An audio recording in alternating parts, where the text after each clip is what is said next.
에스겔서 1장 1절부터 마지막 절 28절까지 찾으셨으면 제가 봉독해 올리겠습니다.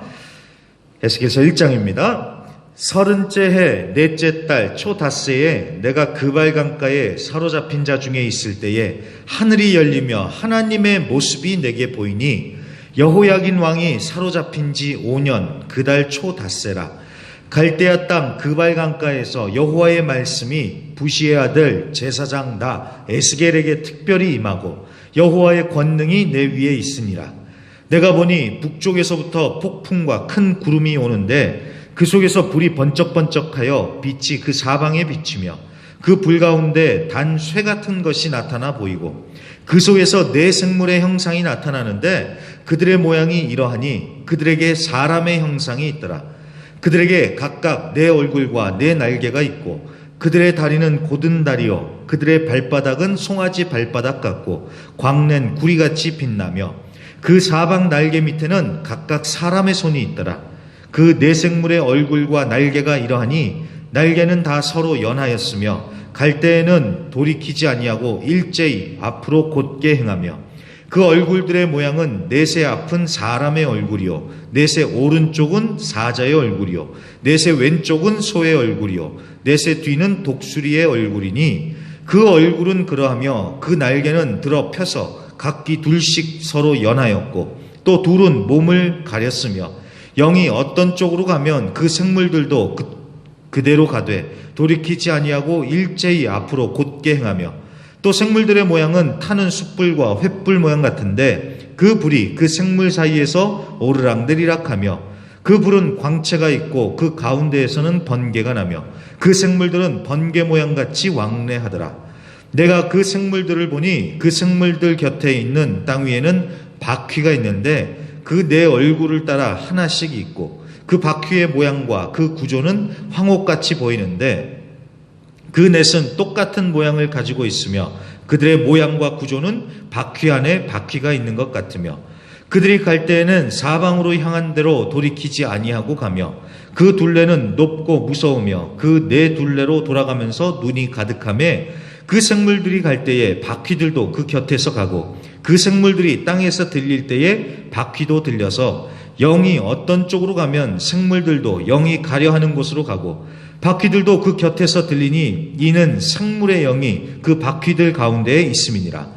그들이 가면 이들도 가고 그들이 서면 이들도 서고 그들이 땅에서 들릴 때에는 이들도 그 곁에서 들리니 이는 생물의 영이 그 바퀴들 가운데에 있음이더라. 그 생물의 머리 위에는 수정 같은 궁창의 형상이 있어 보기에 두려운데 그들의 머리 위에 펼쳐져 있고 그 궁창 밑에 생물들의 날개가 서로 향하여 펴 있는데 이 생물은 두 날개로 몸을 가렸고 저 생물도 두 날개로 몸을 가렸더라. 생물들이 갈 때에 내가 그 날개 소리를 들으니 많은 물소리와도 같으며 전능자의 음성과도 같으며 떠드는 소리 곧 군대의 소리와도 같더니 그 생물이 설 때에 그 날개를 내렸더라. 그 머리 위에 있는 궁창 위에서부터 음성이 나더라. 그 생물이 설 때에 그 날개를 내렸더라.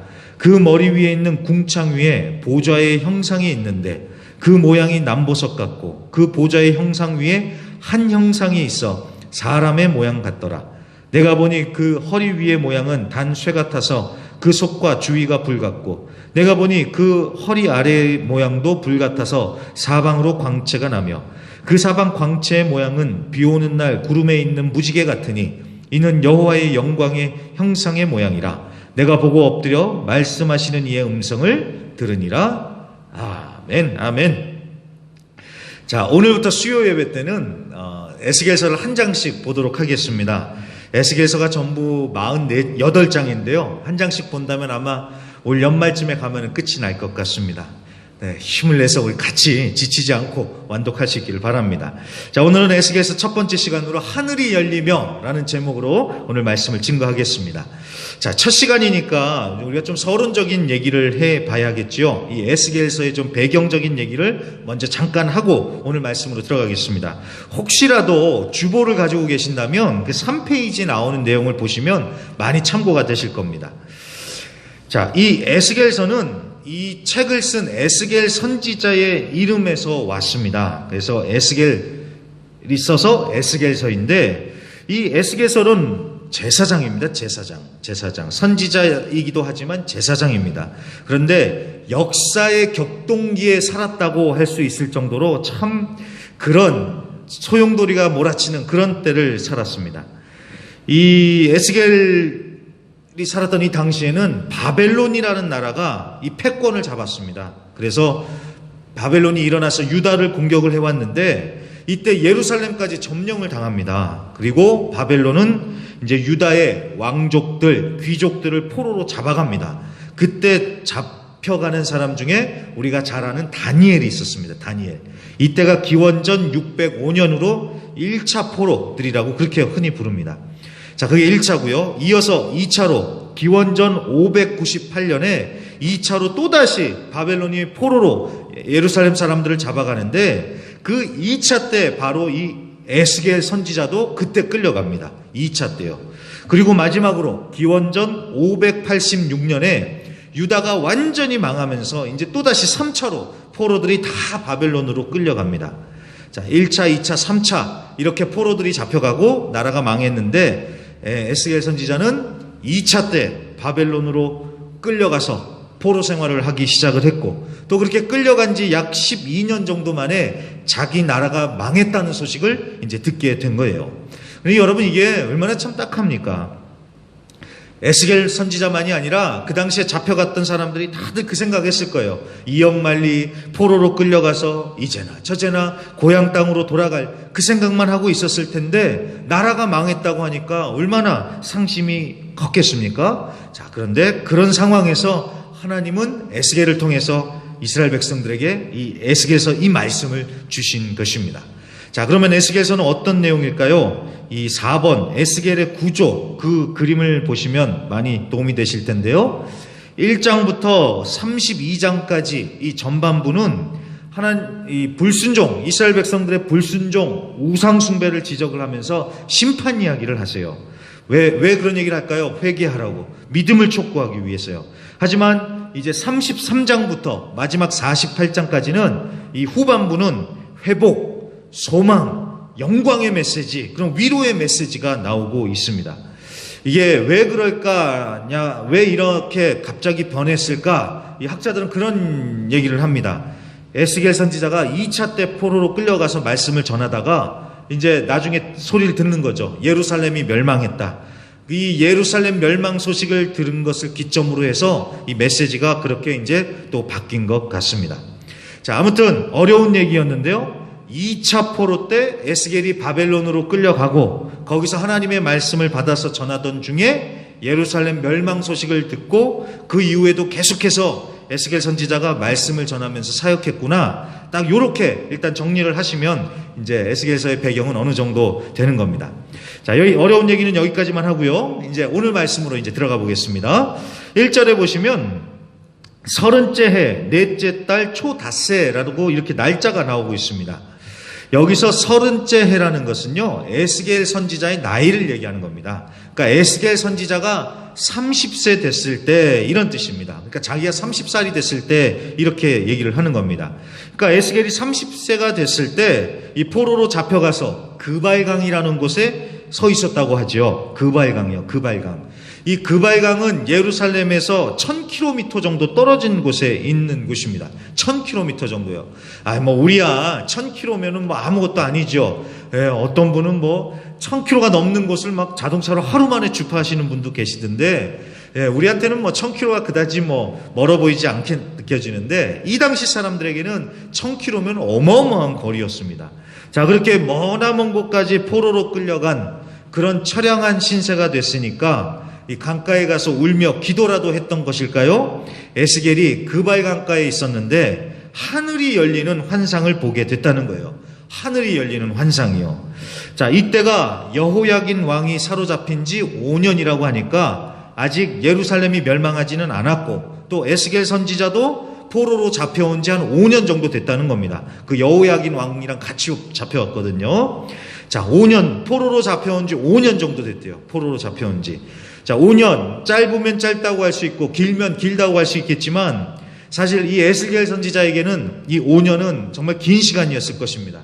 처음 잡혀왔을 때는 고향 생각하면서 빨리 돌아갈 것이다 라는 그런 희망으로 살았겠지만 한 해가 지나고 또 한 해가 지나고 또 한 해가 지나고 그러면은 그런 희망도 꺾이면서 다 포기하고 싶지 않았겠습니까? 우리가 코로나를 겪으면서도 우리도 그걸 경험하지 않았습니까? 이게 처음에는 금방 끝날 것 같았잖아요. 좀 참자. 우리가 그렇게 생각했는데 얼마 안 가서 금방 지치고 막 이게 막 지겹고 힘들죠. 그리고 이제는 코로나가 끝나든 말든 그러려니 하고 그냥 우리가 그냥 그렇게 살고 있지 않습니까? 겨우 2년밖에 안 됐는데요. 자, 에스겔 선지자는 잡혀간 지 5년이 됐대요. 5년. 그러니 5년 동안 처음에는 그래 희망이 있다. 우린 돌아간다 했겠지만 5년이나 지났으니 5년이 됐는데도 아무런 변화도 없으니 뭐 무슨 희망이 있었겠습니까? 게다가 에스겔 선지자가 나이가 30세래요. 30세. 자, 유대인들은 이 구약시대 때는 30세 때부터 제사장들이 공식적인 직무를 수행을 할 수가 있었습니다. 30세요. 그러니까 제사장 가문에서 태어나도 30세 전까지는 그냥 준비만 하고 있다가 30세가 딱 되면은 그때부터 이제 제사장 역할을 감당할 수 있었던 겁니다. 그래서 예수님도 이 사회적인 분위기가 그랬나 봐요. 예수님도 30세 공생애를 시작하지 않으셨습니까? 자, 30세. 그러니까 한창의 나이 때에 자, 포로로 잡혀갔어요. 그리고 그러고 있는 거예요. 젊은 사람이 얼마나 답답하고 막막하겠어요. 이렇게 포로 생활하다가 그냥 여기서 이렇게 죽는 거 아닌가? 뭐 에스겔은 그렇게 생각할 수도 있었겠죠. 그런데 하나님께서 오늘 딱 에스겔을 찾아오시더니만 하늘이 열리는 환상을 보여주시더라는 거예요. 자, 그렇습니다, 여러분. 앞뒤가 다 꽉꽉 막혀 있다고 우리가 절망할 게 아니라는 거예요. 위를 바라보면은 열려있는 하늘을 하나님께서 우리에게 보여주신다라는 것입니다. 그래서 앞뒤가 꽉꽉 막혔다고 우리가 고개를 떨구고 있을 게 아니라 우리는 어떻게 해야 됩니까? 위를 봐야 되는 거예요. 위를. 그러면 열려있는 하늘을 통해서 우리는 하나님을 보게 되는 겁니다. 자, 계속해서 말씀을 보시면요. 그 다음에 그 얘기가 나오는 겁니다. 열린 하늘을 통해서 하나님의 모습을 봤다고 합니다. 하나님의 모습을요. 그래서 오늘 4절부터 마지막 절 28절까지가 바로 그 하나님의 모습을 이렇게 묘사한 내용이 나오고 있습니다. 먼저 4절을 보시면요. 폭풍과 큰 구름이 온다고 하는데 그 속에서 막 불이 번쩍번쩍한데요. 자, 폭풍과 큰 구름은 하나님의 임재를 상징합니다. 그래서 하나님이 시내산에 딱 하고 나타나셨을 때 그때도 마찬가지로 폭풍과 구름 현상이 나타났습니다. 그러니까 하나님이 오시고 계신다. 하나님의 임재다. 그 얘기를 하는 겁니다. 그러면서 5절에 그 폭풍과 구름 속에서 네 개의 생물의 형상이 보였대요. 4개의 생물이요. 4생물이요. 전체적으로 보면 사람 형상인 것 같은데 각 생물이 얼굴이 4개요, 날개도 4개요, 다리도 있는데 이게 송아지 발바닥 같더래요. 그리고 또 날개 밑에는 사람의 손이 있다고 합니다. 그런데 10절에 보니까 얼굴이 앞에는 사람, 오른쪽은 사자, 왼쪽은 소, 뒤는 독수리의 얼굴이다. 이렇게 얘기를 하고 있죠. 자, 이거를 그냥 상상을 해보면 좀 흉측해요. 이게 뭔가 싶은데, 자, 이 4생물이 무엇이냐? 요한계시록 4장 6절부터 8절에 보면은 이게 뭔지 알 수가 있습니다. 요한계시록 4장 6절부터 8절입니다. 보좌 앞에 수정과 같은 유리바다가 있고 보좌 가운데와 보좌 주위에 4생물이 있는데 4생물 나오죠. 앞뒤에 눈들이 가득하더라. 그 첫째 생물은 사자 같고 둘째 생물은 송아지 같고 그 셋째 생물은 얼굴이 사람 같고 그 넷째 생물은 날아가는 독수리 같은데 4생물은 각각 6날개를 가졌고 그 안과 주위에는 눈들이 가득하더라. 그들이 밤낮으로 쉬지 않고 이르기를 거룩하다 거룩하다 거룩하다 주 하나님 곧 전능하시니여 전에도 계셨고 이제도 계시고 장차 오실이시라 하고 아멘. 자, 이 요한계시록 이 말씀은요, 하나님의 보좌가 딱 있고 그 주변에서 4생물이 있어서 밤낮으로 하나님을 찬양하고 있다, 하나님을 섬기고 있다라는 이 얘기입니다. 자, 이 4생물이 무엇일까요? 하나님을 섬기는 천사들이에요. 천사들. 자, 에스겔 선지자가 본 거하고 정확하게 일치를 하죠. 조금 다른 면이 있는데 그건 나중에 제가 요한계시록을 볼 때 그때 가서 자세히 말씀을 드리고요. 오늘은 시간상 이 말씀이 에스겔 선지자가 본 거랑 똑같은 거구나 이렇게 생각을 하시면 됩니다. 그러니까 에스겔 선지자가 본 4생물이 무엇입니까? 하나님의 보좌에서 옆에서 섬기고 찬양하는 천사들을 본 거예요. 이제가 되셨죠? 자, 그러면 이제 다시 에스겔서 말씀으로 돌아오셨어요. 15절에 보시면 이 천사들 곁에, 내 생물 곁에 바퀴들이 있다고 합니다. 그래서 20절, 주의 영이 어느 쪽으로 가든지 생물들도 가고 바퀴들도 간대요. 마치 이건 바퀴 달린 마차를 내 천사가 이 에스코트하고 있는 것 같은 그런 그림이 우리가 그려질 수가 있죠. 그런데 마차가 아니라 하나님이 앉아 계신 보좌인 거예요. 보좌. 자, 22절 보세요. 22절에 내 생물의 머리 위에 수정 같은 궁창의 형상이 펼쳐 있다고 합니다. 궁창의 형상이에요. 궁창 같은 것. 궁창이 아닙니다. 궁창 같은 것. 자, 앞서 요한계시록 말씀과 연결해서 보면은 하나님의 보좌가 있고 그 앞에 뭐가 쫙 펼쳐져 있대요. 그게 뭐냐? 유리바다예요. 유리바다. 그 유리바다인데 유리바다를 얘기하는 겁니다. 그래서 쭉 좀 더 내려와서요. 26절입니다. 궁창 위에 드디어 이제 하나님의 보좌가 보인대요. 하나님의 보좌가. 그리고 사람의 모양과 같은 형상이 보인다고 합니다. 예, 하나님을 본 거예요. 이제 드디어. 그 천사들이 옆에 있고 그 보좌 위에 앉아 계시는 하나님을 이 에스겔 선지자가 본 겁니다. 그런데 에스겔 선지자가 실제로 하나님을 본 게 아니죠. 왜냐하면 사람이 하나님을 보면 죽으니까요. 하나님을 본 게 아니라 사람의 모양 같은 형상, 즉 하나님의 영광을 본 거예요. 영광을요. 자, 그리고 28절 하나님을 둘러싼 광채를 표현을 하는데 비 오는 날 구름에 있는 무지개 같다라고 합니다. 자, 무지개 같다. 자, 그러면서 이는 여호와의 영광의 형상의 모양이다 라고 에스겔 선지자가 그렇게 얘기를 합니다. 그러니까 에스겔 선지자가 본 게 무엇입니까? 하늘 보좌에 계신 하나님의 그 영광을 보게 된 거예요. 그러니까 대번 두려워하면서 그냥 발딱 엎드리고 만 것입니다. 자, 조금 복잡한 내용인데요. 네, 집사님 좀 그림 좀 부탁을 드리겠습니다. 예, 이 그림을 보시면 이제 조금 그래도 감을 잡으실 겁니다. 이게 에스겔서 1장 이걸 토대로 해서 어린이 만화 성경에 나온 그림인데요. 네, 저기 밑에는 에스겔 선지자가 그발강에서 이렇게 엎드려 있는 모습이고요. 그 위로 바퀴들이 있고 내 생물이 있고 그 위에 궁창, 유리바다와 같은 것이 그 위에 있고요. 그 위로 하나님의 보좌가 있고 또 뭐 무지개도 있고 그렇죠. 자, 이게 이거다라는 게 아닙니다. 여러분 요걸 잘 보셔야 돼요. 요한계시록도 그렇고 에스겔서도 그렇고 이런 묵시문학을 볼 때는 이 표현이 중요합니다. 뭐뭐와 같았다. 뭐뭐와 같았다. 지금 에스겔 선지자도 뭐뭐와 같았다라고 하지 이거다라고 얘기를 안 합니다. 그러니까 이 그림은 그냥 참고로 보시면 돼요. 아, 대충 이런 모양, 이런 얘기를 하고 있구나라고 이렇게 보시면 되겠습니다. 그래서 제가 그냥 말로만 설명하면 좀 이해가 힘들 수도 있을 것 같아가지고 그냥 참고 삼아서 한번 갖고 와봤으니까요. 아무튼 요거는 이런 그림은 참고를 해주시길 바랍니다. 자, 그럼요. 우리가 이제 마지막으로 잠깐 생각해 볼 것은 이것입니다.